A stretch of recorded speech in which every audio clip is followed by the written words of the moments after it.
Ladies and gentlemen, boys and girls, it is once again that time. You're watching or listening to yet another episode of Engine Room, a podcast by Token Metrics. My name is Dylan Love. I'm the managing editor of Token Metrics. I'm joined today by Daniel Elfving, our customer success intern. Daniel, good morning to you, man. Good morning, Dylan. How's it going? It's going all right. Well, we're here today to talk all about you. You're the star of the show on Friday. But Awesome. why don't you talk a little bit about how you came to Token Metrics? I know you've been working with us for a number of months. What are your impressions? What's your day-to-day all about as a customer success intern? Yeah, well, believe it or not, I actually found out about you guys from being, watching BitBoy Crypto YouTube and all that stuff, and feeling about you guys. And I applied for this position a couple months back and got it. And so far, it's been going great. I've been really enjoying the experience working at Token Metrics as a customer success intern, and I'm learning a lot and picking up things pretty quickly and connecting with customers. And I think I'm doing pretty well and I'm enjoying the ride. Yeah, cool. Well, we're happy to have you along. I know that you're way into music and I'm way into music. You play in two bands, is that right? I played in multiple bands. So, I started out with a band that I started out in high school, and I believe it was called the Berlin Gamblers. And then I basically went on to this other band with the drummer. We did B-Dubs and the Players. And then we went to this other band with the Funky Spliff. And then now I'm in this other band called Grandma's Attic. So I'm going here all around with like different players from different bands, but it's a lot of fun. We do a little bit of rock, funk, soul, and Yeah, all that yeah. stuff. But piano is your thing, yes? Piano, yeah. I do a little keyboard, a little bit of organ, synthesizer, electric piano, and all that stuff too. Yeah. Tremendous. Me too. I'm not a funk guy. I'm way into classical music. So when I play piano, it's all about people who have been dead for a couple hundred years at least. Oh, But okay. but Right on. at any rate, we'll have to figure out the Yeah. right way Well, to I jam together. actually started out in classical. So that I was only a concert, kind of like playing just solo piano, classical, like with Baroque, Romantic, Yeah, man. classical, and 20th century. So that's where I started. And then I didn't go to the band stuff until after high school. So Well, it was so I know this is no longer a podcast about crypto. Now we're just going to talk about music. How did so when I'm playing classical piano, it feels very much like an exercise in the math and science of music, if that makes any sense to you. yeah. You seem to be, I'm going to guess that you're kind of on the other side. You're into the art and soul side. Yeah. How did you cross that bridge, or are you still crossing that bridge? Well, it feels like I had a huge shift because from being on the classical side, we all had to just play by what was written down. And then I had to shift over into being able to just play on the spot, improvise, and accompany people depending on how they feel and how they play. So it was a total shift for me from being able to just play down what was written to be able to just improvise and play on the spot. So I guess I shifted my sense of like how I'd be able to interact with players and doing that stuff. And it took a while for me to shift over that process, but I felt like it was a great experience for me, Yeah. transformation. Is there any way to practice that, or is it just a function of flight time and doing it until it clicks? Ideally, what really helps is playing with other players, as well as playing. If you want to start with yourself, then you can work on having backing tracks and having certain things in place, so you can just see if you can accompany or play on top of a backing track. That's a really nice thing. So it's almost like you having like your own kind of like backing band that's playing with you, and that's a really good way to start. And then you could just see if you want to have a melody played over that, or you want to accompany with chords and harmonization to Yeah, do very on good. top of that. Yeah. Cool, cool. Let's bring it back a little more crypto centric. Where did you first hear about Bitcoin? And then follow up question: when did you buy your first crypto? Oh, it was interesting. Like for Bitcoin, I've heard it back in the day, like probably like 5 or 6 years ago. I never got serious about it and buying into it. And then it was funny, like last year, like I was just like just getting, what, I need to get really dive into investing. So I opened an account on Robinhood and just started going to the stocks and stuff like that. And then I was like, you know what? why don't I try Bitcoin? And then so the first thing that got my attention was when Edward Snowden was like one word, Bitcoin. And I was like, dude, I gotta freaking go on top of that. And that's when I started investing in Bitcoin, but that was on Robinhood. And then I switched over to Coinbase and then all these other exchanges after that. I was like, you know what, I really want to own crypto. And then took a deep dive into all these different stuff with NFTs, crypto, and stuff like that, decentralized exchanges, and it took off from there. And so that it's been effective since last year. After that, been really dived into crypto. Yeah, man. So as a customer success intern, you are immediately interacting with customers who have feedback across the spectrum, I'm sure. I love this about Token Metrics. This could be better about Token Metrics. Is there any one comment that you get more than any others? Is it like, to rephrase that question, what question can you kind of answer on autopilot because you've seen it so many times by now?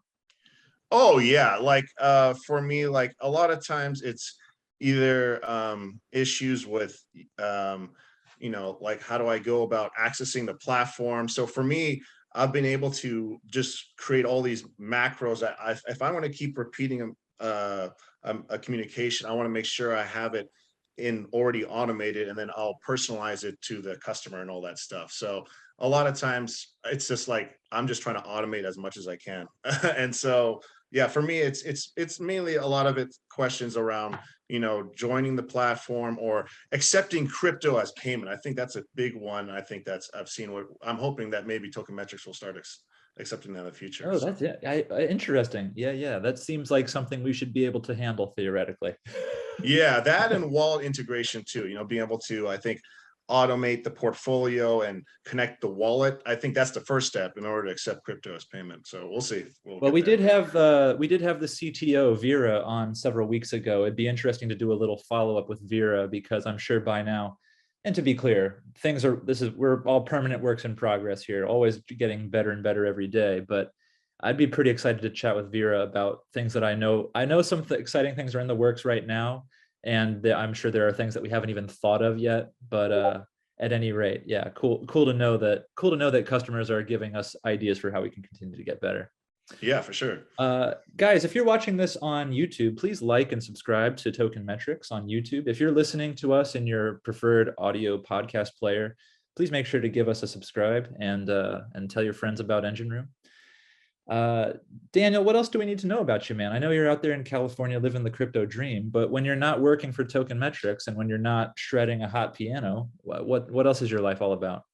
Oh, I for me, like, I like to compose music. I also, like to just, jam with other people sometimes, like some people I don't even know. And then, for me, ideally, like I love music, I love art, I love, going around and meeting new people who's interested in the music scene, and talking with people who are interested in crypto and NFTs and all that stuff. So for me, like, I just try to just go around and, have fun while I can, and enjoy listening and playing the music. Yeah. Have you found any, sorry, at what? Going to concerts too, going to concerts. Sure.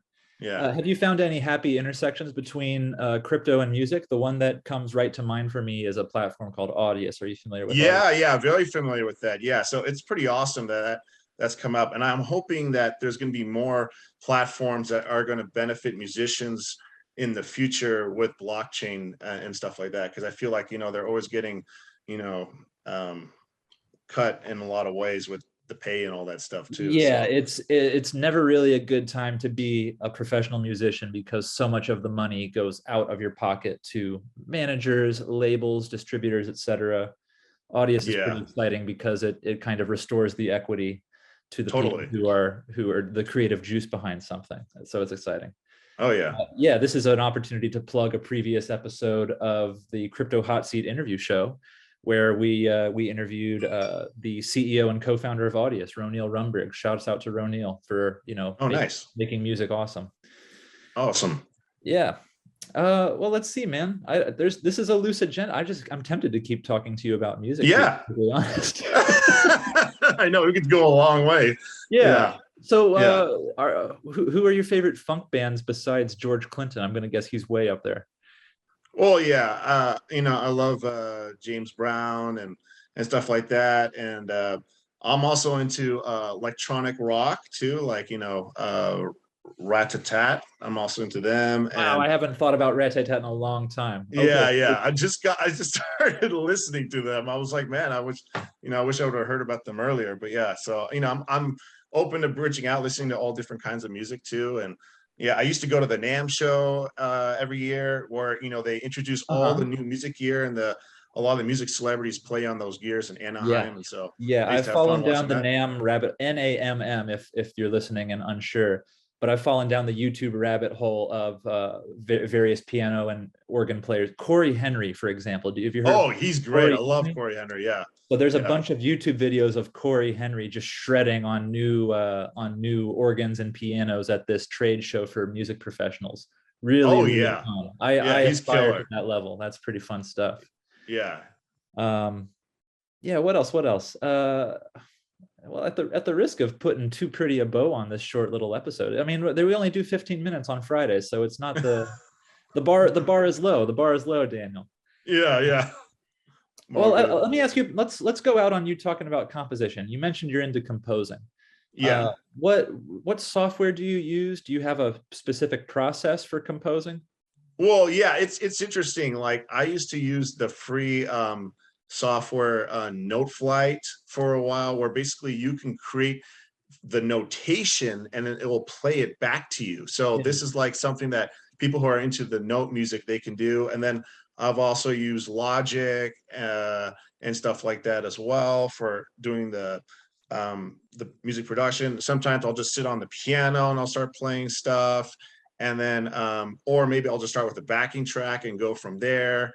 And so I guess I tried all these different avenues and stuff like that. And so starting with the rhythm, the harmony, the melody, all the fundamental stuff, and adding all the different components from there. Have And you ever so tried composing any classical music, or is it mostly funk and rock oriented? it's mostly funk and rock. I never tried composing, maybe unless I was, in a class that I've done with before with harmony and musicianship and all that stuff. I used to do it, but besides that, I haven't done it on my own free time. So. Do you have a personal piano hero? I'll happily tell you mine. I'm curious if you have one for yourself. The keyboardist I like is Jordan Rudess. I just really like his overall kind of Dream Theater, right? yeah. Oh, He's killer, and stuff that he uses with technology and all that stuff is. And he was coming from a classical background too, so transitioning over that, he was really into Keith Emerson, Emerson, Lake and Palmer, and others as very good. well. And Oh, and wow. so yeah, he was killer. I've been really liked a lot what he does. So Yeah. mine is Ben Folds. I was a disillusioned classical piano player at the age of 16, and then I heard this song called "One Angry Dwarf and 200 Solemn Faces." If maybe you know it, maybe not. At any rate, Oh no, haven't. go check Yeah, it out I'll because check it out. Yeah. it begins with an amazing rock and roll piano lead, and I was just like, that guy is doing that on a piano. I have a piano. I can't do that, at least not yet. And that was like some kind of like Saul on the road to Damascus kind of thing. I saw the light and was blinded, and I've been a little bit different musically ever since. So Oh wow. shouts out to Ben Folds, who will never listen to this podcast. But the reason that I'm still playing piano some 20 years later is because I heard that song and realized that there's quite a bit of road left to travel when it comes to piano. But at Yeah. any rate, Daniel, thank you for joining us on this podcast. Happy to call you a colleague. Thank Thank you for you. being flexible and sharing a little bit of your life with us. Thank you. It's my pleasure. Guys, you've been listening to an episode of Engine Room, a podcast by Token Metrics. This is Dylan. That was Daniel. We'll see you next time.